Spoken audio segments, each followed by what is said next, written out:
Qiyomat alomatlaridan biri osmonning yorilishligi ekan. Qur'oni Karimda oyatda bir kunmas bir kun bu kun batahqiq hech qanaqa shak shubhasi yo'q bo'lgan xabarni aytayaptiki, osmonlar yorilsa, vaqtiki yulduzlar to'kilib tushsa, vaqtiki dengizlar portlatilinsa, vaqtiki qabrlar o'zini ichidagi jasadlarni chiqarib tashlasa, to'rtta hodisa muqarrar va muayyan ekanligini Xudoy taolo bayon qilyapti.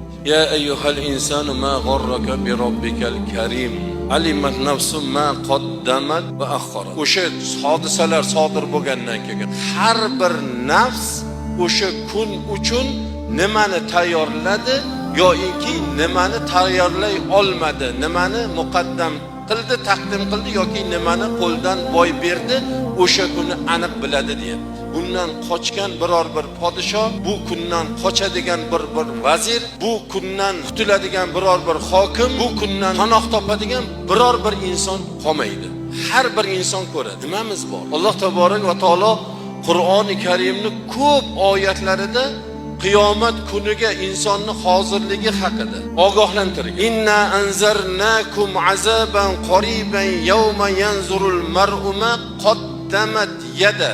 Biz sizlarni ey bandalarim, yaqinda boshingizlarga keladigan muqarrar azobdan sizlarni ogohlantirdik, xabarini berdik. Bu kun albatta boshingizlarga keladi. Iymonning sharti yetdi. Mana shunga iymon keltirishlik farz har bir musulmon. 6 tasiga iymon keltirib, shu qiyomat kuniga ishonmayman degan shubha nazar bilan qaragan inson iymonni halovatidan mahrum bo'ladi. Chin musulmon hisoblanmaydi. Biz sizlarni yaqinda boshingizlarga keladigan ulkan azobdan ogohlantirdik. Har bir inson o'sha kunga qo'lida nima boriga qarasin deydi.